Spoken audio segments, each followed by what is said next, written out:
So John, you must have lots of stories around your experience. Have you always lived there? What are your stories around where you live and how you put forward that experience in your professional life? Well, there are many, many stories around it. I've been here for 45 years in this place, where I came to establish a learning centre, which was really about helping people to learn to live successful lives. So what attracted you to that area then? What pulled you? Well, I was brought up 40 miles east of here in Nidderdale, so it's really, which is just on the edge of the Yorkshire Dales, and I lived there for many years. I went to school there, and then I studied architecture and eventually moved down to London, and I was there for a decade, and it was there that I met my guru, I suppose, my guide, mentor, and that gave me a taste for developing human potential. He had a spiritual slant on that, and I wanted to secularize it so that people could learn more about what they could be. And when we first came here, it was already primitive. We'd bought a decrepit old farmhouse, and it was very primitive. And we worked with people on very low budgets, because if they had bigger budgets, they'd have gone somewhere else. And we did some extremely good work for 5 or 6 years, working with disadvantaged groups and school kids and what they called intermediate treatment, which was something in between going to jail, for young people who were getting in trouble with the law. Who incidentally really were quite often just very spirited youngsters, and it was the law that was an ass, but they were getting into trouble. So we worked with them, and then we realized that we were getting poorer every year because we didn't make any money, and also we thought, well, we're dealing with the people who are falling through the system, or various systems. How much better that we actually work with the people who run the systems and get them to improve things. So that got us to move towards management development. And then we learned to work in management development. We had to redevelop all the buildings and to a different standard and so on. And that process of reinventing ourselves and then thinking, it's time to sell up, and then reinventing ourselves instead, that's gone on repeatedly over the years. So as I say, I've been here 45 years, and it's been, we've had some great success stories. We know that we have changed people's lives. I mean, some people come back and tell us, as a matter of fact, somebody came yesterday his HR director had booked his senior management team on a program here, and she said, my managing director wants to come and see you. When he got here, he said, I was here 20 years ago, which was when we had foot and mouth disease, and that was another little saga. And he said, he brought out his handbook that I'd given him when he left this program 20 years ago, and he said, this was so good. I want some more of this. This is what I want for my senior team. So 20 years on, there's a delay, but it's lovely to get people coming back and saying, we want some more of this. That's a fascinating story. I'm a teacher like yourself, John, and I often, just a couple of weeks ago, I had a message from one of my students who I taught 10 years ago back in London. I was in London for 3 decades. Uh-huh. It's one of those places that kind of, it keeps you and then it spits you out. Mm. And but 10 years ago, I worked with disadvantaged teenagers in Hammersmith. Oh, right. And Hammersmith, yeah. yeah, Hammersmith College, and most of our teenagers, they were, inner city, suburban teenagers who, um, as you can imagine, it's I don't need to explain the issues that Well, inner city life brings. And I received a message from one of them saying that he had been talking with some others who were in my form. He said, Miss, you were one of our best form tutors. And this is like going back 10 years. And I replied to him and said, well, it makes me feel very sad for you to say that I was one of your best form tutors, because I wasn't very good with you. you know so was that really one of the best experiences that you had? And so the point I'm making is that when we are teaching, like, the deepest level of teaching doesn't come to fruition for many years onwards. And so I used to do inspections where I had to grade lessons, and like whether that lesson was outstanding or inadequate. And I always used to say, but with a lot of this teaching that's going on, we won't really know whether this lesson was deeply, whether it really was outstanding a long time after this teacher's probably finished this, with this course, and a long time after the students have already left this organization and moved on into their jobs. So we don't have, the deepest learning doesn't have immediate impact. no. It's like a seed that you plant the seed, and the tree will come to fruition and bear fruit, maybe a decade later. This is where exams are, irrelevant in a sense. They're measuring something different from this deeper level of learning that you're talking about. And I think this is one of the things, as I said, I came to this having been involved in spiritual development, as it were, and came into this and then had to translate all my techniques and so on into secular language for the sake of the managers. And my niche was not in conventional management development, but in working, as you say, at the deeper level, so that I'm raising people's level of consciousness or their level of awareness and their ability to see the pattern behind events. So it's changing perceptions. And although I'm doing that in a relatively short space of time, as you say, it sows seeds that bear fruit after an interval. And of course, that's not a good business model because people have forgotten your name by the time they're gathering the fruit. Um, uh, so it's not like, I mean, we live in a time when everything is a quick cycle. People want instant gratification and so on and so forth, which is, as we know, is a hiding to nowhere, I think. It's these deeper principles that people need to grasp.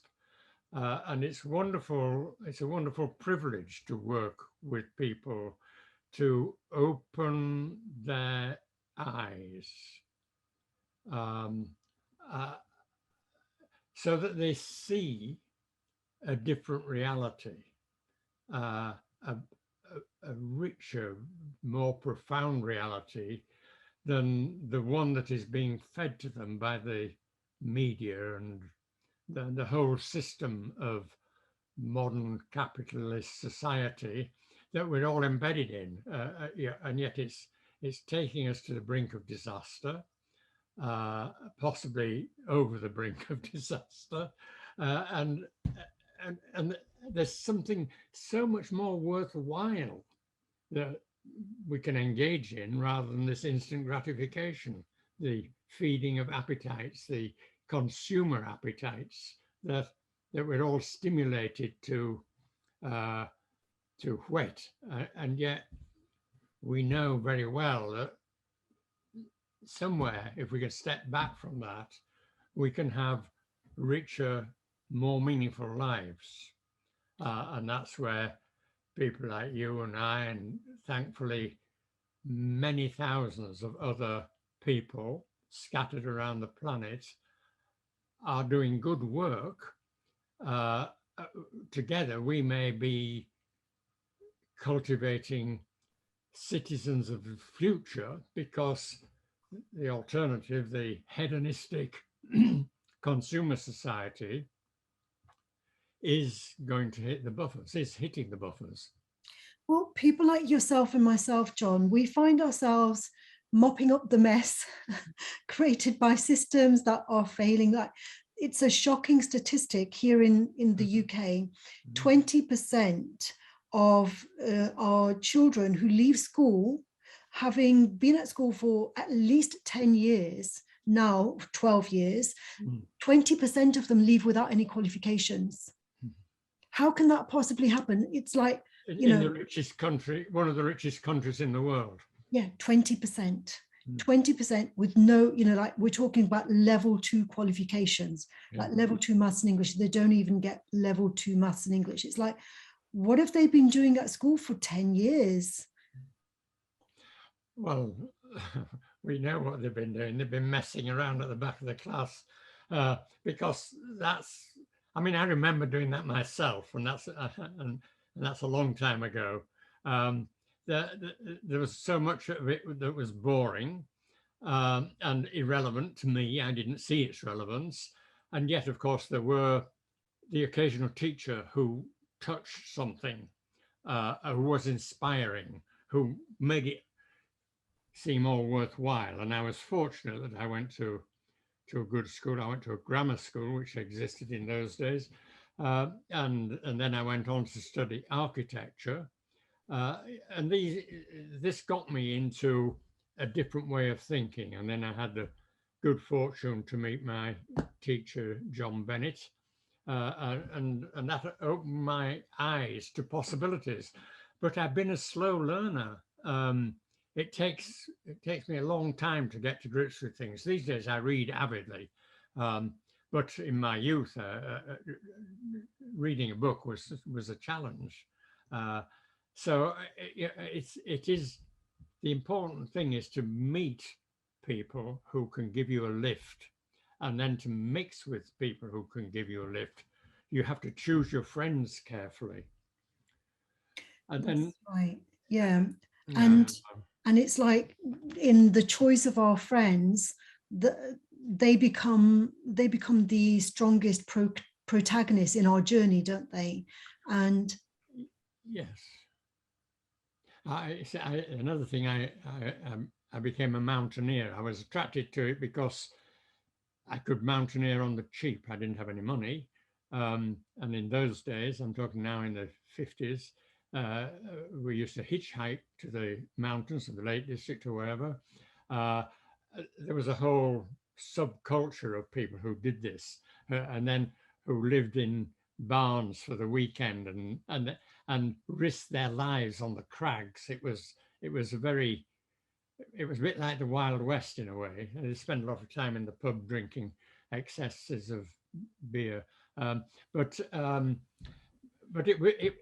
there was a degree of lawlessness, but a wonderful rapport amongst these people.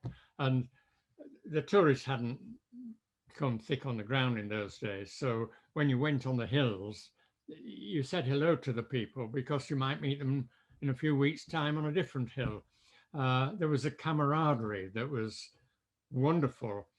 So for me, these were formative influences. Through architecture, I learned a way of thinking about design thinking, I think we'd call it these days, constructing mental models of organizations and so on, then turning them into built form. And through mountaineering, I learned something about courage and commitment. It's very, mountaineering is inherently a risky occupation. The prudent survive. The daring get their names in the books.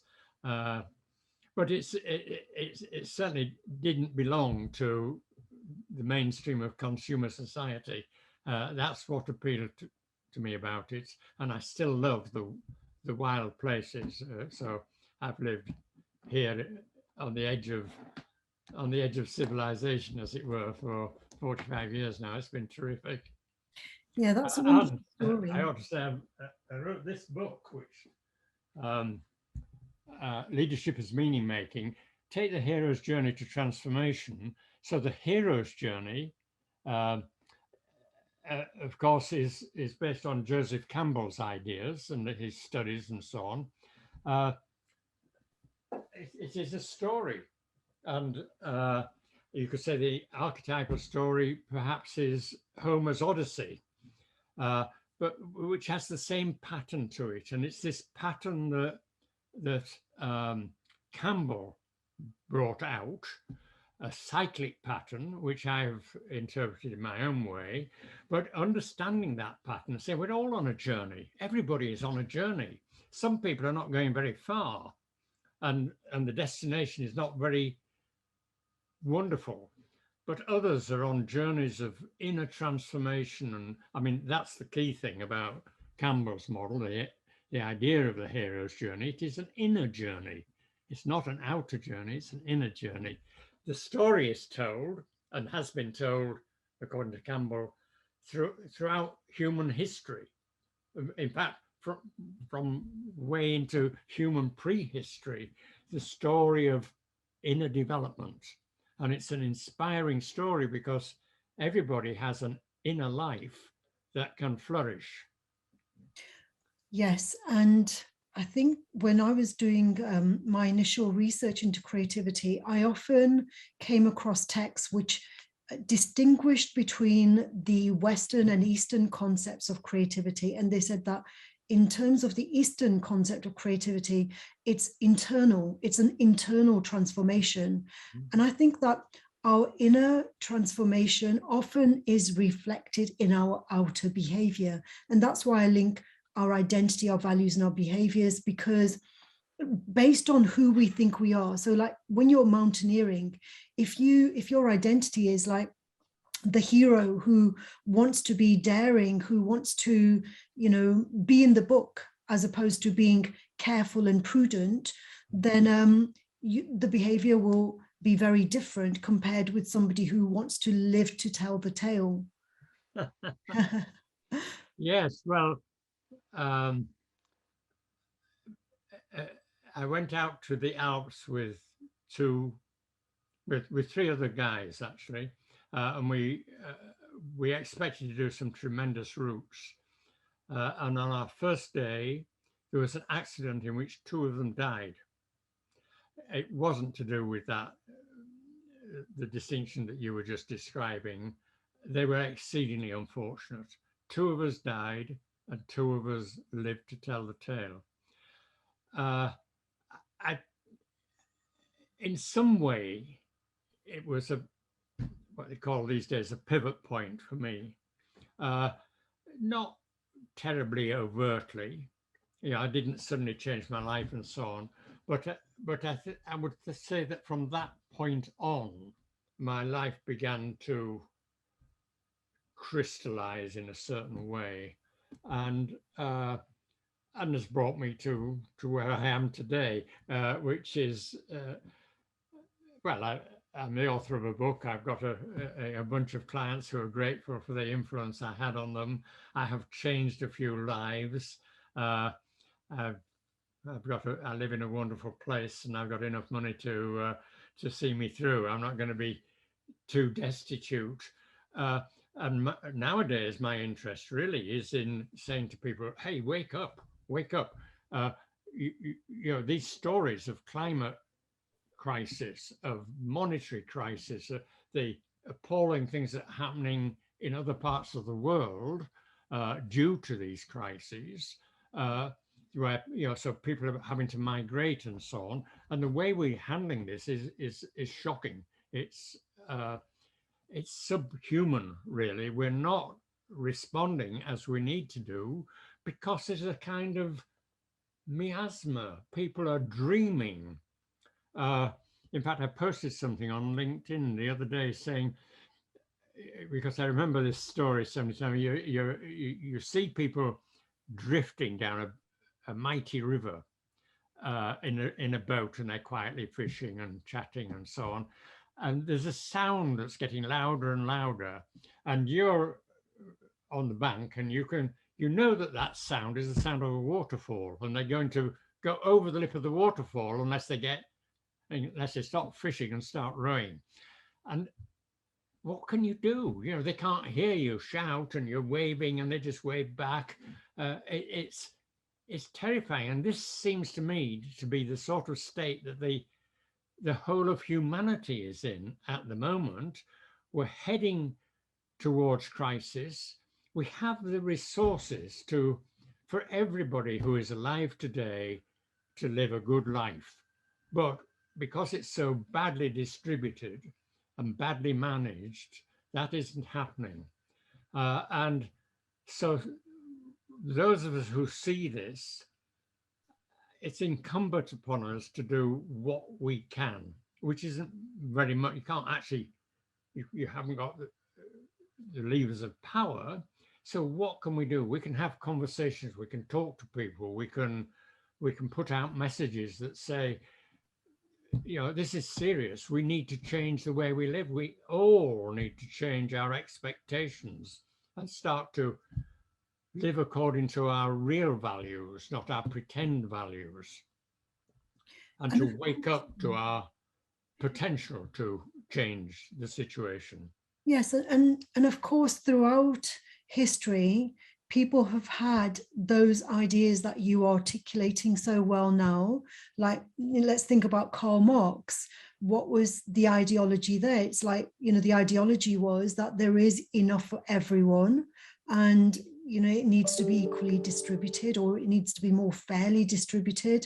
And you know, there have been revolutions in the past where people have you know, they have objected to these inequalities, and still those revolutions haven't equalized and created good lives for everyone, because we have stories about it. You know, what our version of events of like what would mean a good life for everyone is different based on who we are, what we identify with, and what our values are, right? But if we read and we study and we think, I don't see us coming to the conclusion that we have to have yachts on the Mediterranean and houses in 3 countries and so on in order to be happy. And in Western society, there is this idea of the pursuit of happiness, which is, I think, a chimera, because happiness is a byproduct. If you're living a good life, then you will be happy. You can't set out with happiness as your destination. It's a consequence.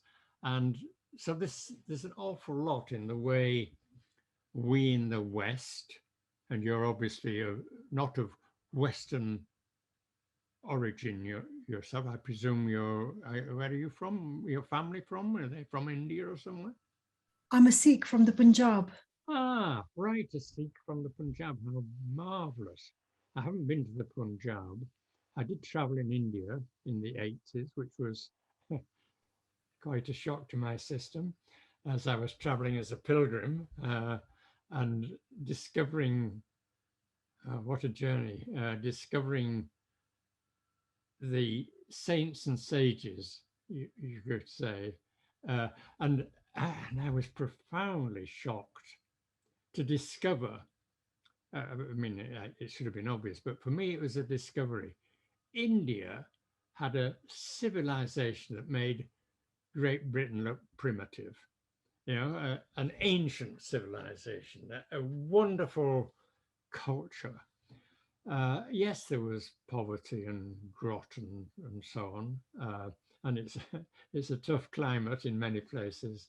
But what it was wonderful. The story is that before the East India Tea Company Ah, came and led to the colonization of India, India was one of the richest nations in the world at that time, and it was responsible for about 40% of the whole world's GDP at that point.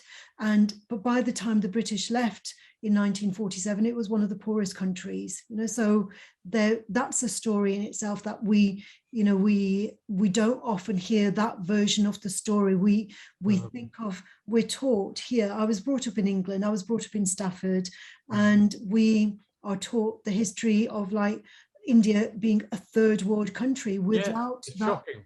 Yeah, that's shocking. Right. The whole, I mean, you think, what on earth happened in Europe that the people of Europe decided they could go around the planet raping and pillaging? And that's what they did. And then they thought, aren't we wonderful? We've civilized the world.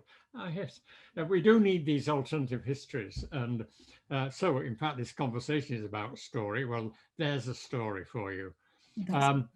And so it's wonderful to realize that we've been duped, because then you can think differently about what humanity's role on the planet might be. And it isn't just to mop up the resources and live happily ever after in a kind of dreamland of consumption.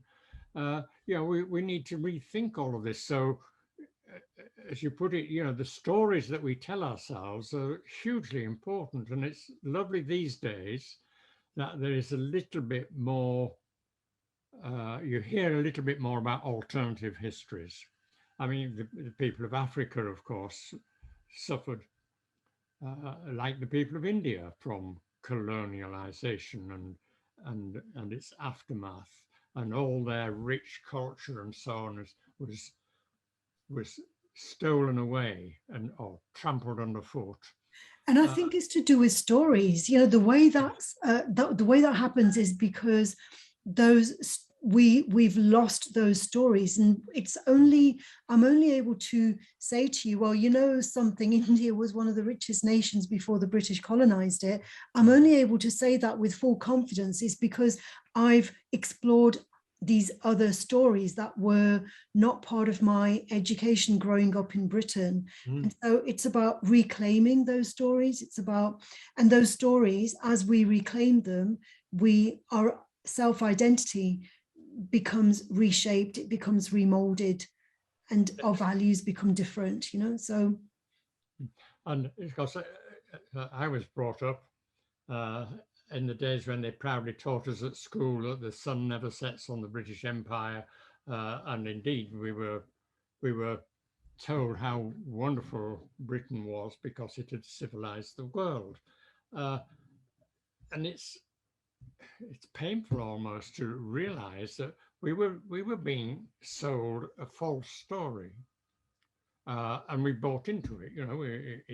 We didn't have an alternative story. Oh, all those people were savages or primitives or something. What absolute nonsense! That's what I said when I visited India. I was just astounded by just this feeling of culture that had been there for thousands of years, long before Britain poked its nose in there. So this, as you said, the stories we tell ourselves, the stories we are told, the stories we believe, shape who we are. And that's why in my book, I just took the hero's journey as a way of talking about it. And I talk about some of the principles of inner development and so on, and the cyclic patterns that underpin life. And it's wonderful that these days there are multiple voices if you listen to them. But you see, if you're conditioned, as I was conditioned, it's quite hard to hear that alternative story and say, wow, I didn't know it was like that. Because there are, there are patterns in your psyche that are saying, oh, you can't, that's not right, that's not right. So you have to overcome that. You have to die to the story you were brought up in order to embrace a different story. Absolutely. And so I think the majority would prefer to, it's more comfortable to simply accept the story that we have been conditioned to believe as though that is the only version of events, and and feel that an alternative story that contradicts the story that we have been part of, that will destroy us in some way rather than enrich us. I think that's where we see that alternative version as a danger, as a threat to our existence. Some people do, and maybe to some extent we all do a little bit, but for some people it is pathological. They can't entertain an alternative. And I suppose one of the things that I learned from my teacher was really the the idea of holding opposing ideas in your mind. Not saying it has to be this and that, this is right, that's wrong, but actually entertaining alternatives. And that's hugely important, I think, particularly for creativity. I don't know whether you looked at Edward de Bono's stuff on creativity. He talks about, like he invented PMI, plus, minus, interesting. So, and the same thing comes in Gurdjieff. You have triads where you have the wholly affirming, the wholly denying, and the wholly reconciling. It's the reconciliation of opposites. There can be a reconciliation of opposites if you can hold them like poles of a magnet. There's a field in between, and out of that field, that energy field, can come something new that was never there before, and that's what we call creativity. This emergence of the unpredictable solution. It's kind of like a synthesis, isn't it? It is. It's a synthesis, and so much creativity arises from synthesis. It's like classic examples of like in South America, tango was a synthesis between the slave who brought in their dancing from Africa and the Europeans who brought their dance from Europe. And so, so European and African dance merged together and created something which was new and unique and valuable. And, so again, like writers, it's when we can have, this is why a lot of creativity is associated with immigrants, with people who move from the country of their birth to a totally different environment, a different country where they learn new ways. And it's through that natural synthesis that they are forced to make, having left behind a particular culture and being adapting to this new culture, and they synthesize, and that leads to creativity. When you think of like some of the most highly creative people, you will find that they became highly creative in the country that they moved to, not in the country of their birth. Yes. And this country, Britain, of course, has had waves of immigration because it's on the edge of Europe. People have been moving westward to try and get away from trouble. And then because of the colonization, people move from other parts of the world, and they have enriched the culture here immensely. So why is it that people are so anti-immigrant at the moment? Immigrants are like food for the mind. They enrich the culture, and we should be welcoming them, really welcoming them, not paying lip service to it, or much worse, which is to reject them or let them drown in the Channel or the Mediterranean because we don't want them. And it does seem to me that this is a shocking failure of our, is it our culture? Yeah, I think it's the culture. It's a cultural failing. We, the old immigrants, I mean, who knows where my antecedents came from? I have no idea. we, the old immigrants, reject the new immigrants. It's not, you get the same thing in the United States. The, you know, an awful lot of people in the Republican Party are immigrants, and yet they have this kind of uh, reaction to new immigrants coming in. They don't want to share the cake, even That's though it's right. a huge cake. It's plenty to share. That's right. You know, there's that kind of conservatism of wanting everything to remain the same. It's like it's Yes. comfortable now. Let's keep it this comfortable for as long as we can. You know, Yes. because the immigrants are seen to be disruptive, and you and I know that that disruption is what creates innovation. That Yes. disruption is what changing the status quo is a requirement for creativity, whereas some people, they value the status quo because the status quo means safety. Creativity means risk and threat. But creativity is life. The status quo is death, is dying. Mm. Did you ever see Anthony Quinn in the movie Zorba the Greek? Yes, I did. Yeah, and he says, uh, life is trouble, only death is not. So Mm. I take up my belt and I go out and look for trouble. I mean, that's a wonderful spirit of adventure and of welcoming the new. Mm. And there isn't enough of that around. And of course, unfortunately, our politicians and um, the people in positions of power, they are all for keeping the status quo because they're privileged. Uh, Absolutely. and Yeah, this of is course. really unfortunate.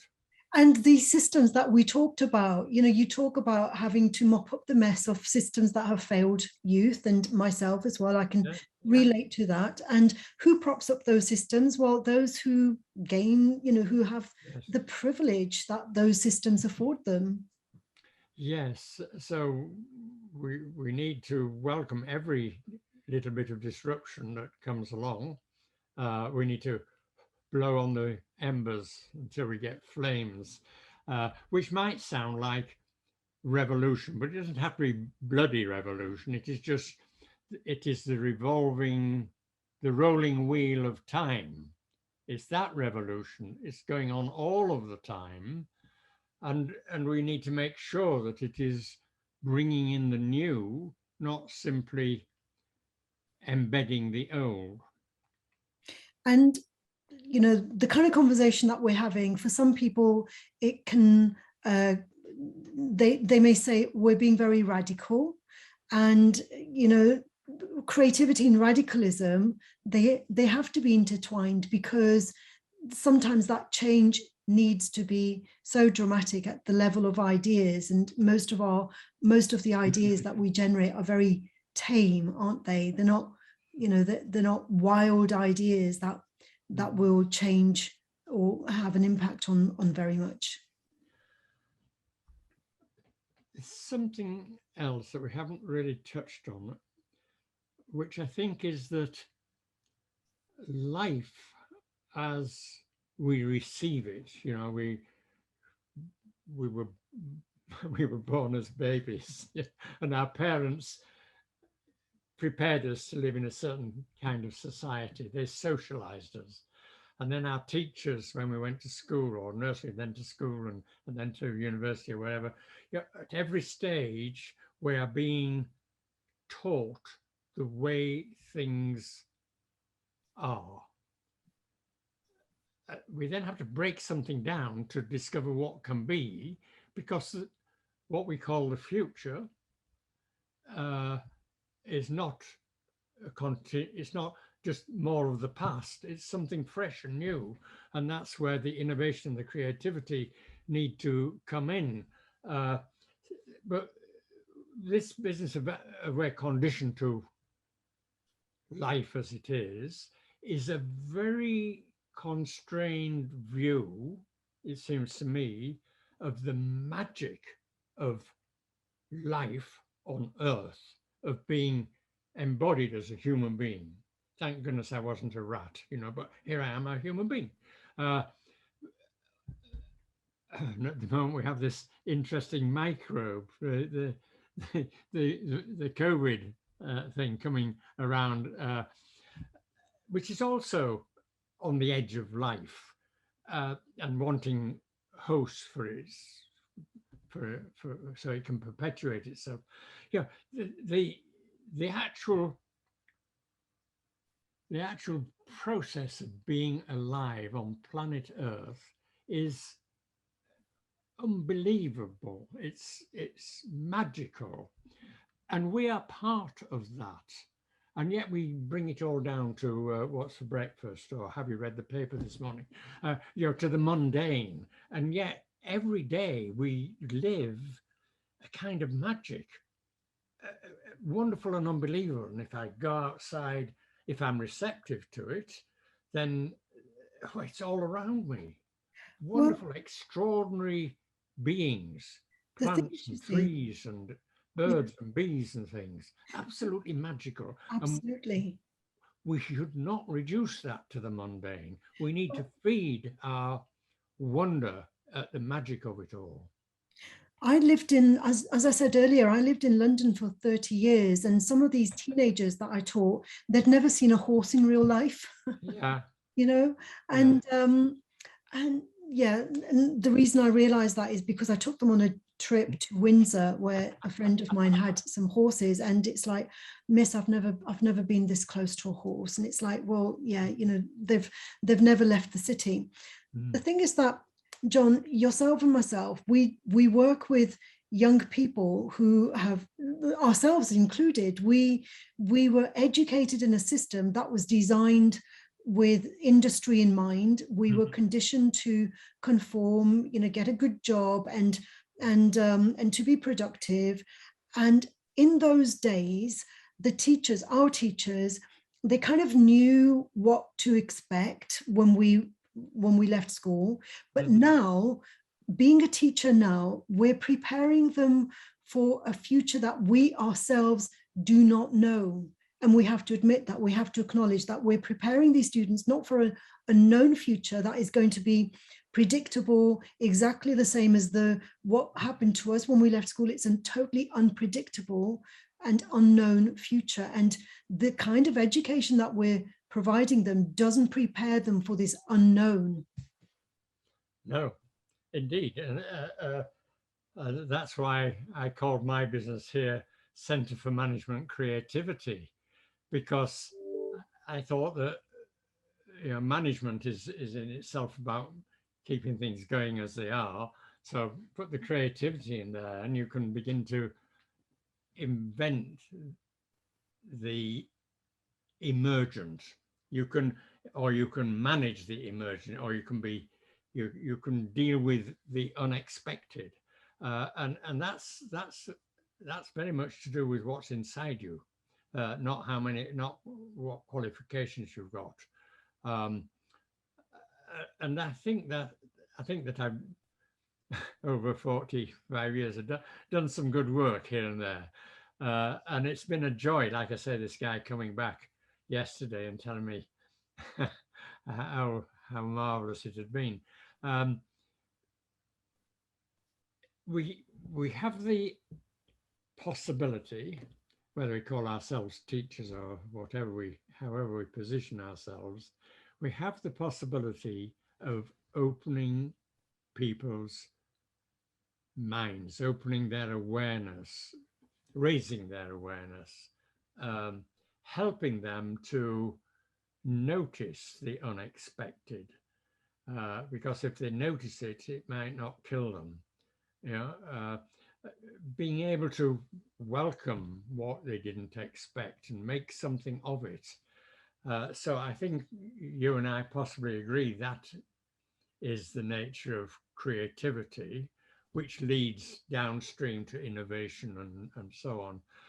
And in this time of huge uncertainty and terrible threat, we need more and more of people to be able to open their minds to the unexpected.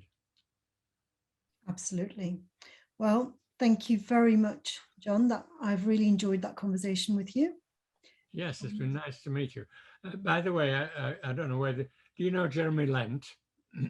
No, I don't know, Jeremy. He's written two books. One was The Patterning Instinct, and the one I'm just reading is called The Web of Meaning. And it's beautifully lucid book, and it looks at all this kind of area that we're looking at. I recommend it to you. It's only published this year, The Web of Meaning by Jeremy Lent. Okay. I'm halfway through it, but it's a joy, and it's very much on the wavelength that we've been talking about here. Okay. Thank Brilliant. you. I'll look out for that. Thank you very much, John. Thank Bye you for for now. your time. It's lovely to meet you. Very nice to meet you too. We will talk again, I'm sure. I hope so. Yeah. Bye for now. Thank you very much. Bye-bye. Okay. Bye-bye.